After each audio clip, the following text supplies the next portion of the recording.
welcome to the Law of Positivism podcast. I'm your host, Shireen, and I'm the creator of Law of Positivism. I'm here to help you on your spiritual and healing journey. I am a certified yoga and meditation teacher, a student of Chinese medicine, a doula, a Reiki practitioner, and a passionate, highly sensitive person. I want to use my knowledge to channel information and messages for you to grow on all levels.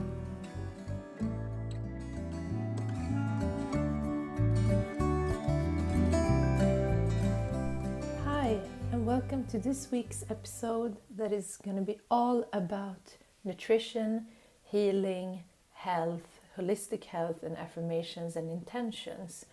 And I have the amazing Gabriel Anderson from Holistic Rebels today as my guest. He's a certified diet and nutrition therapist. He's a health coach and an urban medicine man. And he's on a mission to spread alternative concepts and perspectives in order to help others optimize their health on a physical, mental, and emotional level.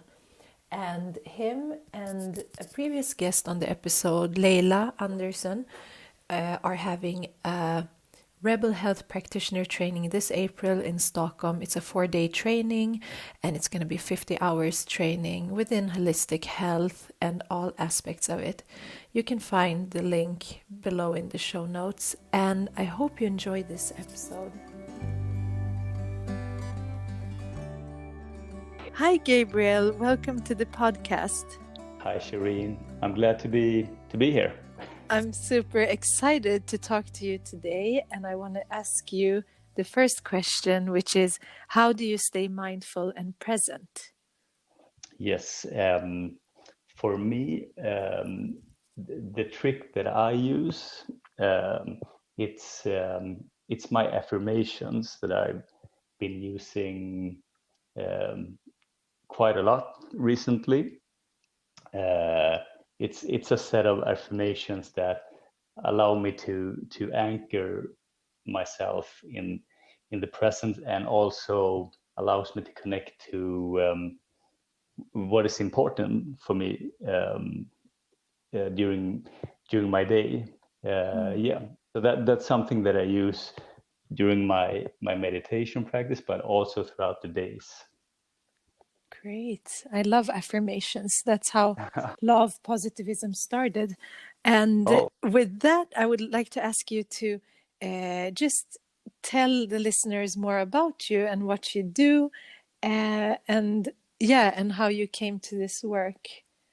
Yes.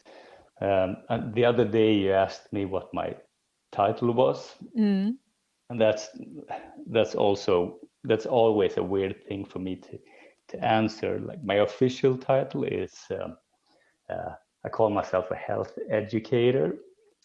Me and my wife have a company together called holisticrebels.com, where we have a lot of online material where we cover everything related to health.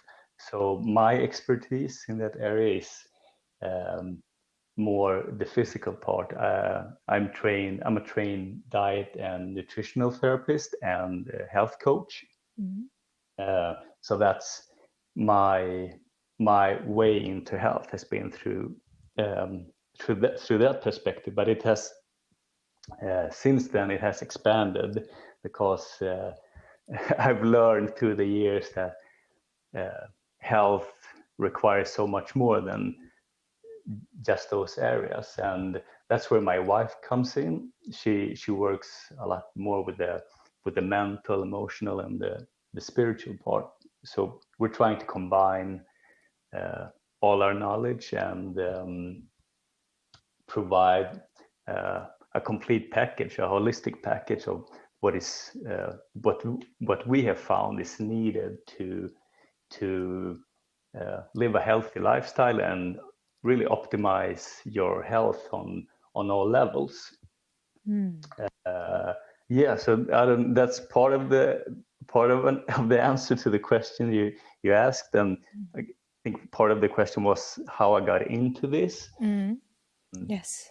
I've always been like into health since I was young, but I think my view of what health was early on was is completely different from what it is nowadays.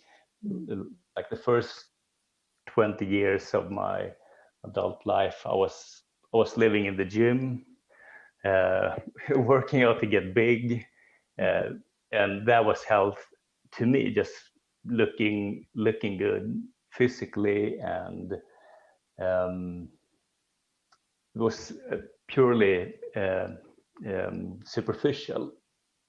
But at a moment in life, to me, it was when me and my wife decided to get our daughter. That was almost 7 years ago. Was 7 years ago. We started going through our life, like where are we in life, and what do we want with life? And then we started realizing that we didn't live the healthiest life.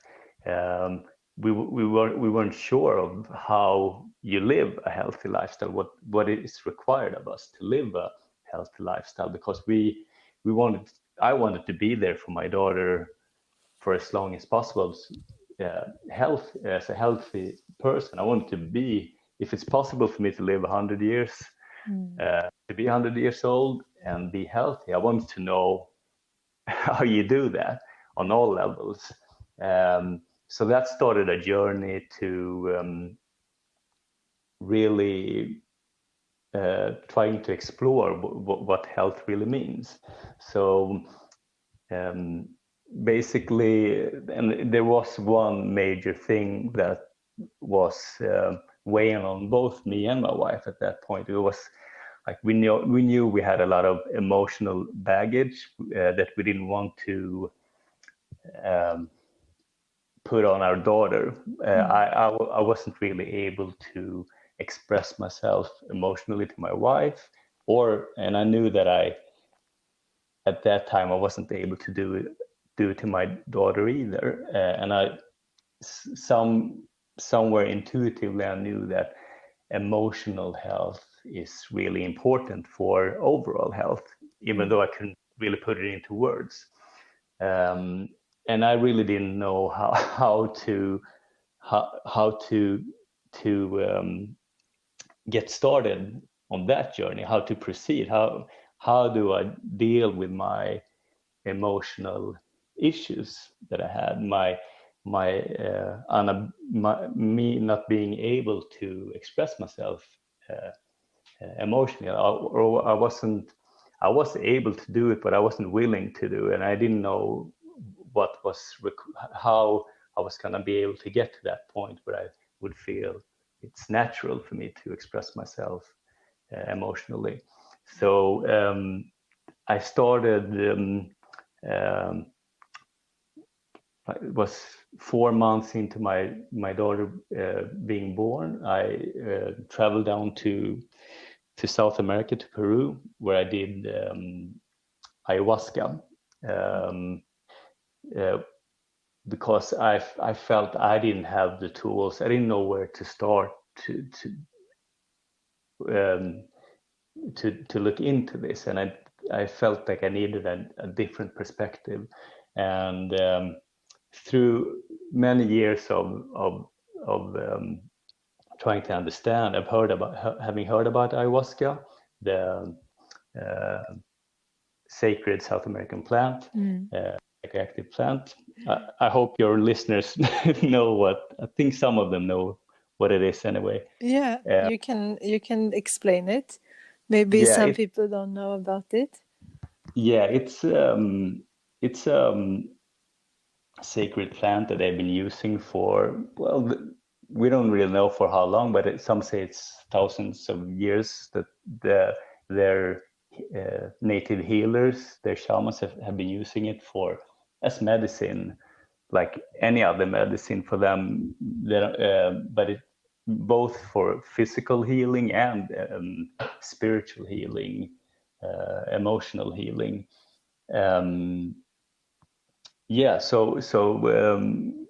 I went down there with a lot of expectations, but I really didn't know what it was going to do for me, and I was really afraid.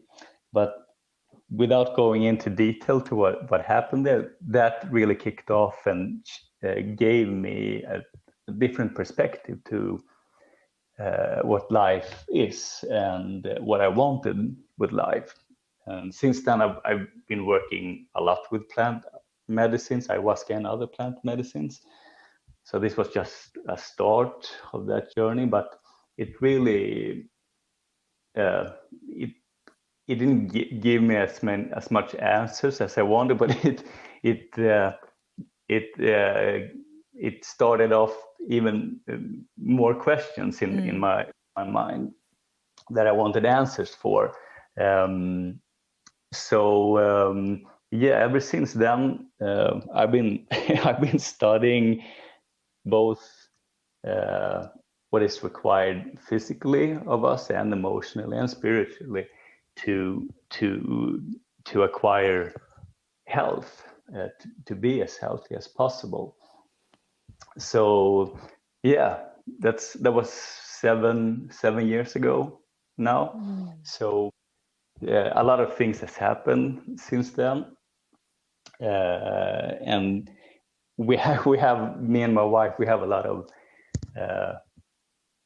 we have acquired a lot of knowledge that we feel that we want to share, because at the moment when we started our journey, we didn't know where to start, and it's taken us 7 years to get where we're at. So for us, it's really important to share what we've learned, and it's impossible for us to share everything that we've learned, but at least we want to give a good starting point so people themselves can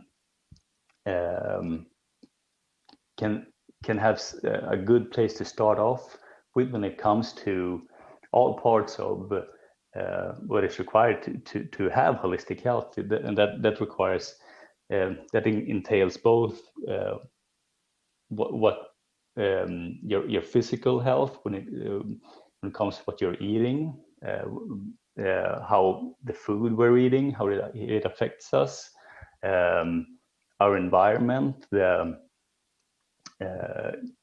toxicities in their environment, how inflammation, how it affects us. So that's my starting point, like the physical part. So that's something that I really have been diving deep into, and will be talking a lot about in this training course that we will be having in April this year. I don't know. I lost my my train of thought now. That's fine. And I want to add, we've known each other for a while, and we are good friends. And I've been working with your wife, so I mean, the way that you're working is definitely holistic, because with my background within yoga and all of this, and studying Chinese medicine, I've just seen that how important it is to have a holistic view of health. So we cannot create small segments of the body and the health and just optimize that. We need to work holistically. So I think the way you're working with your knowledge within nutrition and the physical aspects, and with Leila, who's working a lot on the spiritual, and you both are, I think this training is very interesting to dive deeper into, and we will do that just to cover what is included in the training. And I want to also ask you, we tapped into when we talk about health, inflammation comes up, and that is also tied with what we eat and how we feel. Maybe we can get into that part as well. That's basically, I would say that's the root of one of the the basis of when it comes to health. It all revolves around inflammation, and as you said, it's a situation where our physical way of living, our dietary habits, and our emotional and emotional well-being, it affects the levels of inflammation in our bodies, but also the other way around. Like if we have a lot of inflammation in our bodies, that also, or low levels of inflammation, that will affect our when it comes to our diet, how our digestion works, our nutritional uptake. It will affect our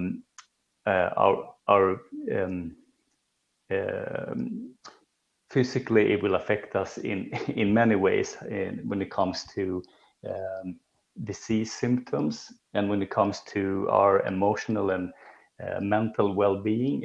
It can also affect trigger stress, trigger depression. So it's a question of chicken or the egg, which is triggering which, and it's both, really. So that's why it's so interesting when it comes to inflammation. And inflammation is one of the few markers when it comes to how long our longevity. So if you look at the people who are 100 years or more, what they all have in common is that they have low levels of inflammation. So, and that also goes for most people that are disease-free from chronic diseases. So most chronic diseases, if not all of them, are inflammatory related. So that's why inflammation it's one of the main things that needs to be looked at if we're looking at our health. So it's three parts that is important when it comes to inflammation. That's our diet, so our level of physical activity, and then our emotional well-being. Those are the three factors that affect inflammation. So that's something we're gonna dive deep into during the training course, but I guess we can cover some of that in this podcast. So when it comes to the diet, like if you want to look at something that is, in a way, it's really simple. There's like a million different types of diets out there, and I'm not saying that one specific is better than the other, but one rule of thumb that I think is important is like eating whole foods as much as possible. It should be unprocessed food to such a biggest extent as possible. Organic food also. So that's the basis of it, and then you can drill down to it and make it more specific, but that's really the basic basis of it. Like nowadays, it is hard to if I look at the people in both that I work with and my friends and family, it is hard to not have a diet where there is at least some processed food or refined food in the diet, and that is if people can start eating as much unrefined food and as much whole food as possible, that is like the first battle is won. if you just think about that, then like talking about eating vegan or dairy or animal protein based diet, it's then that's on another level. I also think that nowadays many of the foods that we have, even if you're talking about whole foods, let's say grains, a lot of the grains and vegetables are they're not even though they're not genetically modified, they are they have been bred in the last 100 years so much that they're they're nothing like what they were previously. So in a way, they have been genetically modified, even though they're not called GMO products. Let's say the wheat that we eat, that the flour is made of, and it's been bred so much, so the amount of gluten in the wheat nowadays, I think it's something like I might be mistaken, but it's like triple the amount of gluten in the wheat. So that you've heard it, and I think many of your listeners also have heard it, that many people talk about gluten sensitivity. And that might be one of the reasons, because it wasn't an issue a couple of years ago, let's say 40, 50 years ago, because the wheat didn't look the same at that time. And nowadays there's wheat in all, if you look at any processed product, if it's ketchup or soy sauce, or everything contains wheat. So it's something that it's in all products nowadays, which makes, and since the gluten level is so much higher, it is affecting us. We're much more sensitive to it nowadays. And then we also have the next step is the thing that affects our inflammation level is our physical activity. So if we move a lot, or if we live a sedentary lifestyle, if we're physically inactive, so just physical activity seems to bring down inflammation in general, while being physically inactive, you don't have to be overweight for it to cause inflammation. Just being physically inactive seems to activate a lot of inflammatory markers in us. So that's being physically active throughout your life is really important. So that's easy. And how intense should it be? Like, what would you recommend? Daily, weekly?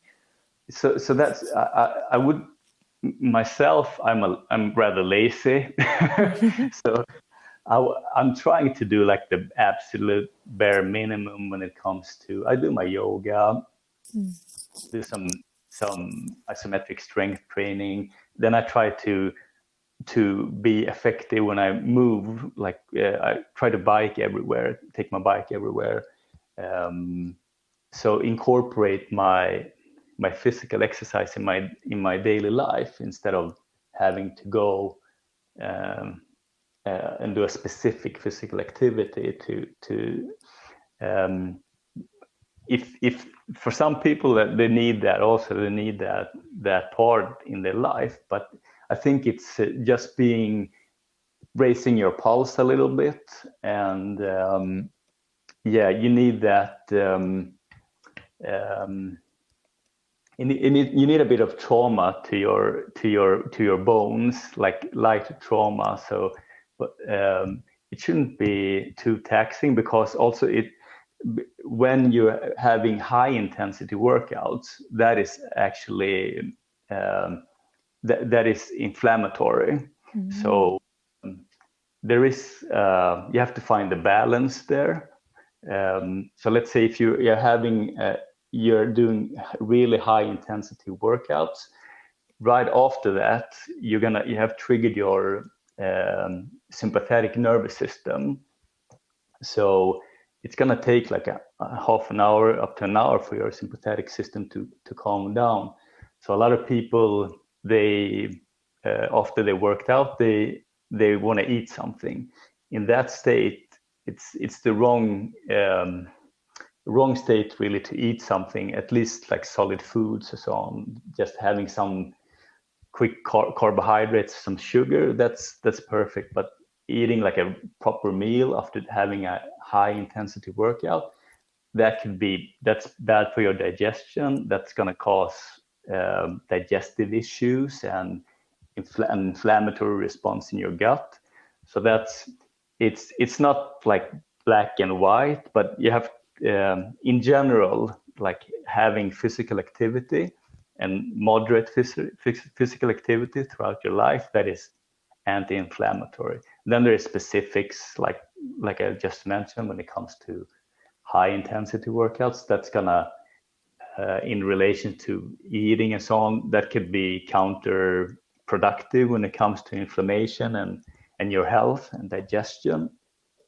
So that's something we're gonna talk more about at the training course, but because that's quite common for a lot of people, especially when you live a stressful life. You go do your workout, many times a high intensity workout, and then you're gonna have your big lunch or your big dinner right after that, and that can be really bad for your health, really. That's so interesting. Yeah, that's when you heard the term leaky gut. So yes, having a high intensity workout that triggers our gut lining, the intestinal permeability, the cells in the intestinal to increase the permeability. They let in more particles. So the higher the intensity workout, the more the intestinal permeability increases. So there's probably some sort of evolutionary advantage of that. And I can see like if you having a worked out like that, and you're like taking a high fructose drink with a lot of sugar that is already digested, that's good, because that's going to be absorbed quickly into your body. And if you're taking like amino acids that is already broken down, that doesn't need to be digested, then it's a good thing that there's an increased gut permeability. You have a leaky gut. But if you're eating solid foods and your system is stressed, then your digestive system won't work, and you will have undigested particles that enter your bloodstream, which your immune system will react to, and it will cause an inflammatory response. So if you have chronic inflammation in your body, if you have inflammation, some sort of autoimmune disease or anything, I wouldn't eat right after working out intensely. I wouldn't have at least 1 or 2 hours before I have my proper meal. So that's something to think about. So there's a lot of like do's and don'ts when it comes to that, but in general, activity is a good thing, and being sedentary and living a sedentary lifestyle, that is inflammatory. And then separate to that, being obese, being overweight, which you can be physically active and still be obese and overweight. That's also increases inflammation in your body, studies show. But they don't have to be related. And then it's the last part, which is our emotional well-being and the stress levels. So this is a two-way thing, two-way communication, really. If we're depressed, or if we have a lot of negative emotions, that will trigger a lot of inflammation in our bodies. And it's also shown that even certain positive emotions trigger inflammation. So there's really only one type of positive emotion that is anti-inflammatory, and it's something that is called eudaimonic well-being. It's really a well-being that is connected to a deep sense of purpose and meaning in life. So that's more like a serotonin related well-being and happiness. It's it's well-being and happiness related to doing good, not only for yourself but also other people. Contrary to the dopamine related happiness that is called the hedonic well-being, which is more related to pursuit of pleasure, your own pursuit of pleasure, overindulgence, excess, and self-gratification. So even though both types of people, if you ask them if their level of happiness, both would rate it the same. One type of happiness is inflammatory, and the other type is causes low inflammations in your body. So that's huge, really, to think about. And it's also the other way around. So if you have a lot of inflammation in your body, let's say you're not eating well, and you're not moving, and inflammations, they affect our organs in our bodies, our endocrine system, and our brains. So depending on your genetic predisposition, for one person it can take a more physical, in the end, if you're having chronic inflammation, it can present itself as a disease symptom, like a thyroid issue or adrenal issue. But for another person, it can be more of mental and emotional. It can affect your, especially for people that are predisposed to ADHD, ADD, and similar. They're shown to be really sensitive to inflammation. So if you can reduce inflammation when it comes to diet and physical activity for those persons who are predisposed to those conditions, then basically all those symptoms have been seen to disappear, the ADHD and ADD symptoms and similar, and also depression and stress also. So it's really that's why we're looking at health. We have to look at health holistically. It's if you're only concentrating on your diet when it comes to your health, you're gonna miss out on. You're not gonna be able to achieve health if you look at it from this perspective. So in a way, it can feel complicated, but it is not. It is not. You need some basic knowledge of how it works, and you need some basic tools to practice it, to be able to practice to have so you can have a base level to where you start off. And then it's really about, especially when it comes to your diet, the diet that's going to work for me is not going to be the optimal diet for you. So it's about also taking back responsibility and for your health and the authority of your health. That you're an authority that can make a decision if this is good for me or if it's not good for me. It's all you have to be able to. Once you've started this lifestyle, you're gonna have to learn to trust your own intuition and gut feeling. If let's say this type of food is how it is affecting me, you have to get in contact with your body, how it reacts to eating this type of food. But if you have the general thing when it comes to food, you basically just have to keep in mind is eating unprocessed food, a lot of fruits and vegetables, not overthink like which fruits and vegetables are good. Then there is like issues to think about how food preparation when it comes to certain types of food to make it more digestible, more nutritious for you. So that there's like several steps to it that you can develop it. But in general, it's about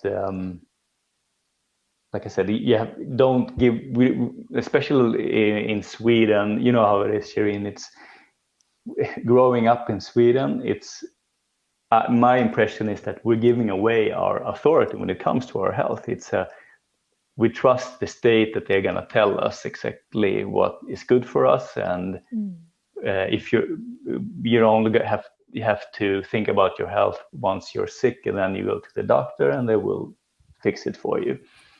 This way of thinking of it is basically the other way around. It's your responsibility, which can be hard for some people to start with, to accept that, but it's no one else's responsibility, your health, your overall health. And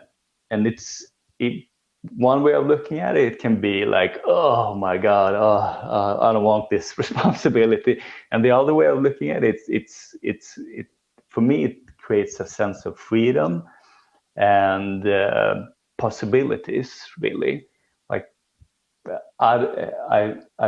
I've been doing this for 7 years now, and I feel like I'm not sure what my body is able to do. I'm for every day that goes, I'm really impressed at the development and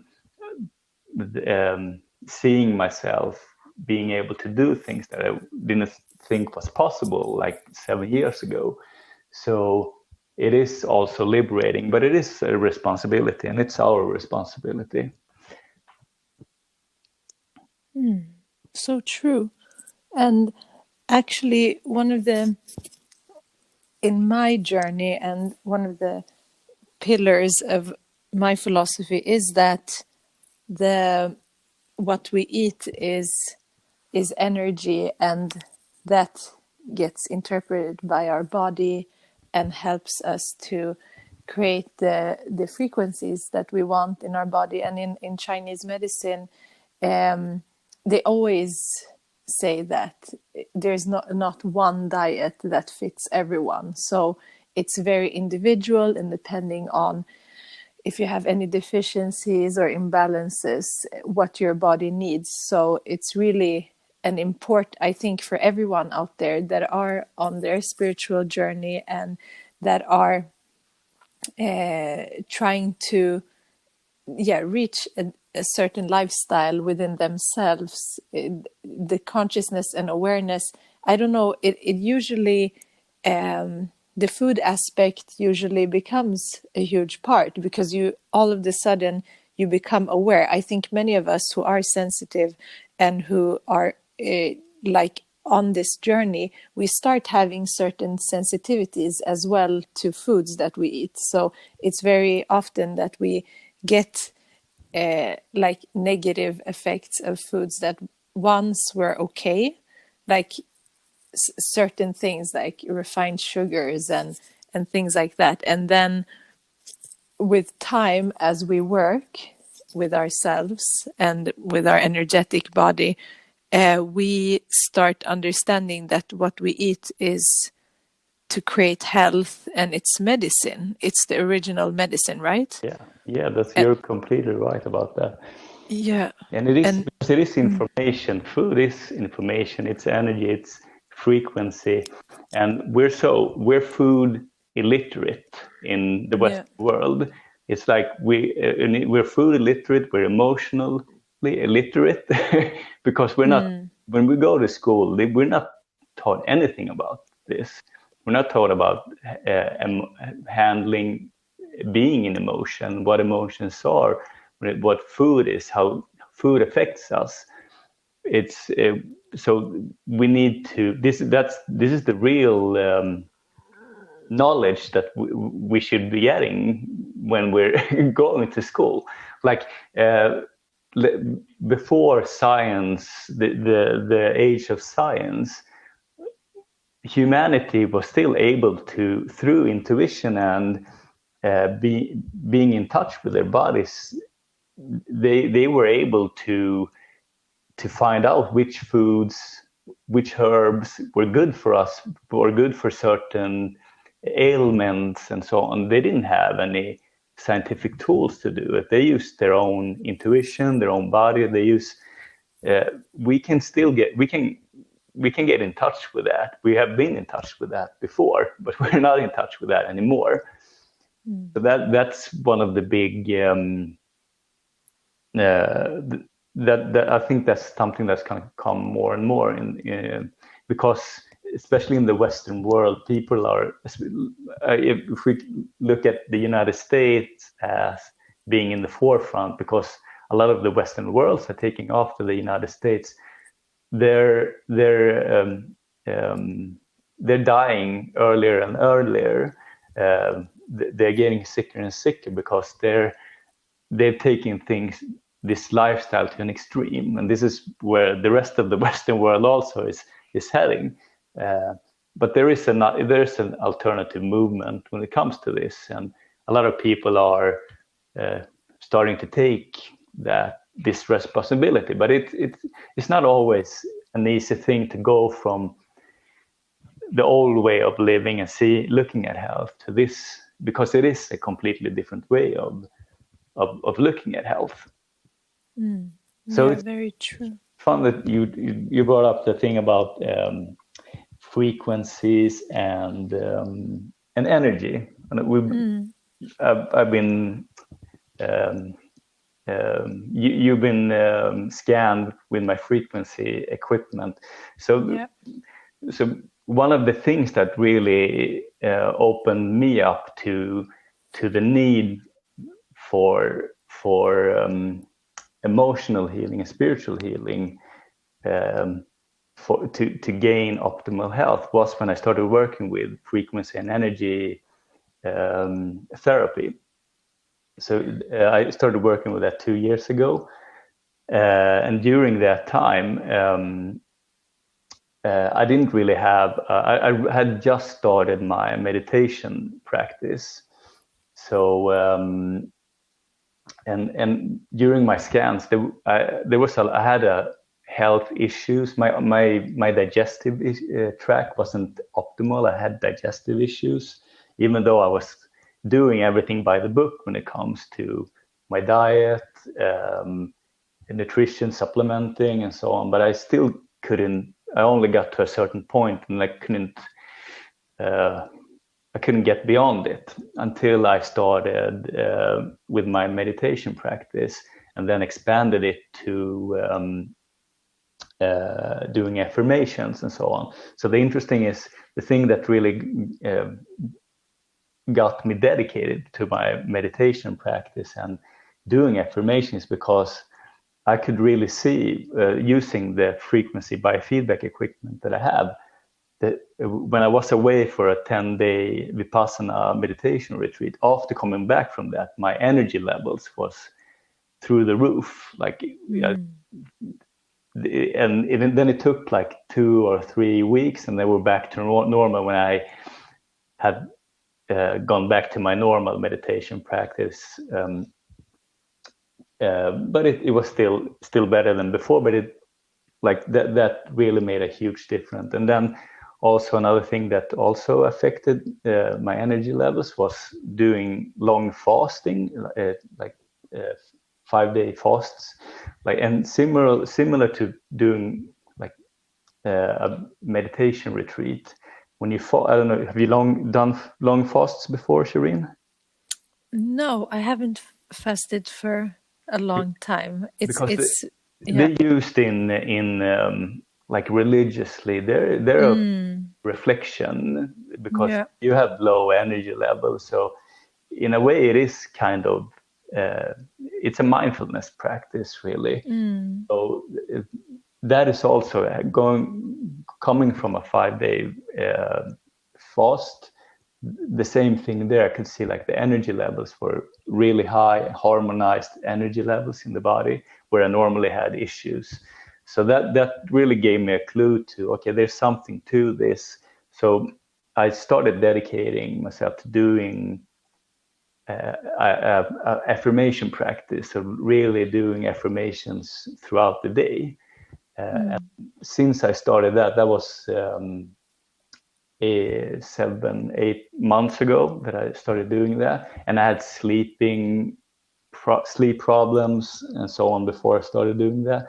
My sleeping problems disappeared, and my energy levels are they're perfect all the time since then, when it comes to my digestive tract and so on. So that was the missing piece needed. That for me, that seeing that, it's one thing about hearing people talking about it, but seeing that in a biofeedback machine, it validates for me, it's in a way scientifically, that how much like our mind, our thoughts, our intentions, especially to having an affirmation practice, an intention practice when it comes to your body, to our body, and really speaking to our body, and what is your intention towards your body and your health. That is, I find that that's a huge thing that it's rather easy also to implement, but it's really about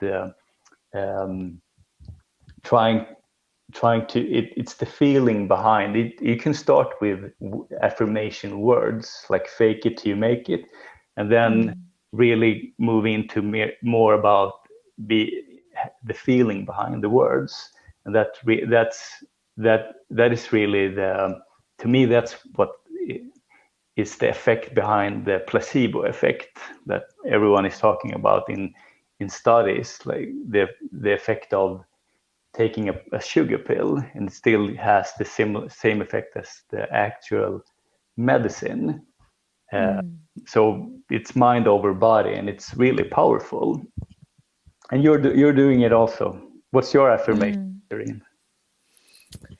There's many different affirmations, but affirmations were really the first step for me to become more aware and more empowered. And definitely affirmations was a huge part of my healing journey many, many years ago. So I used to, when I used to walk to work, instead of thinking about the day and trying to plan it out in my head, those 20 minutes I was doing affirmations. It could be like me going through the alphabet. So I would say, I am amazing, I am beautiful, I am clever, like the whole alphabet, the whole way. So I was really into empowering affirmations. I love just the affirmation, I am, or I can, I will, I shall. There's so many, and I use usually affirmations when we start the yoga class as an intention as well. So just repeating something that I want to create for that day as an affirmation. So for me, affirmations are like, they helped me change my monkey mind, as we say in yoga. Like it started calming down, and I was listening to so many. I loved Louise Hayes and so many beautiful people that I could find on YouTube and on different channels that I listened also to affirmations. Sometimes it's hard to start to just sit with yourself and do affirmations, because that's why you need it in the first place. So it's great to have like guided meditations and also recorded affirmations to listen to, because a problem is that what we eat is one thing, that's, we're consuming it in our body, but what we also listen to and watch. I mean, if you start your day by watching news with horrible things that can come up, that I know what happens to me if I'm at the gym and I see the news. It really, like the other day, it really affected me the whole day and until the night and until the morning after. So you're so impressionable in the morning. So if you can start your morning with positive words, positive affirmations, especially if you're going through things that are hard to deal with, then that's like the perfect way to start, and to start programming your mind, because words and what we see and what we hear, they are all programming us. Yeah, definitely. But it is like saying it, just watching the news or listening to the news in the morning, that what they're saying, it affirms that reality to you. So turning off the news is the first thing to do, and really create a new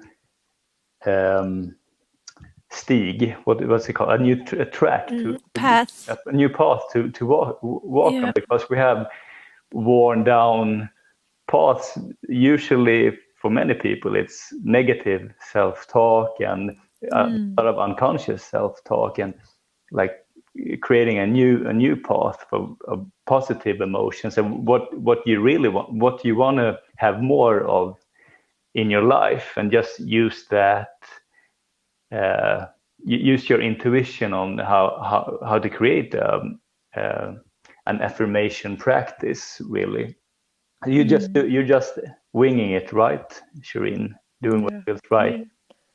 Yeah, a lot. And it can be great to write it down, or to have, I used to have like a set of affirmations, and it was actually very good to stop that's where Law of Positivism came from, the filling yourself with positive thoughts, positive energy, all of that.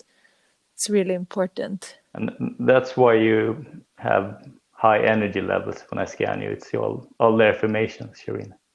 Yes, of course. Definitely. It is. That and yoga. No, but that's a huge, because it's not all people that have those high levels of harmonized frequencies. And I think that's a huge part. So some people that I scan, I know that they have a lot of negative self-talk, and they almost all of the times they have low energy levels, energy levels. So I think that's a huge part, and it's also an easy thing.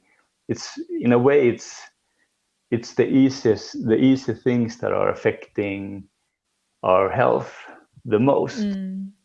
So yeah, sometimes we think we need to do so much, but it starts with small steps, and then it can develop. So I think this was great. I think it was a great background into physical health, but also the emotional and spiritual parts. And I think that's a great base for understanding the program that you're having in April, that it will probably entail all of this. Am I right? Yeah, so you're gonna get the basics of all of this, like the concept, and then more importantly, you're gonna get the tools to be able to start practicing it right away. Like hearing this, we've been talking for 50 minutes now. It might be hard to, okay, how do I start using this? So like the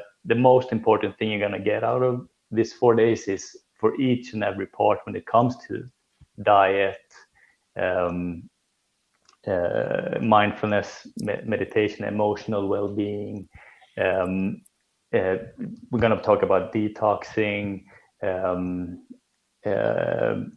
parasite infections. It's going to be everything that we talk about. We're going to get also, how do you practice this start practicing this right away in your life. So that's the most important part of it. That's amazing. I'm so happy about this call, because physical health is really important to me as well, and nutrition, and it's a big part of my life, and that's what I'm also studying now. So I'm super grateful that you could join. And is there any last thing you want to share before we close the call? Yeah, what we ended talking about, like that's my main focus nowadays, just your intention in life, and using affirmations for your intentions with yourself, your body, and what you want to do in your life. That it's such an easy way to shift things in your life. Yep. Yeah.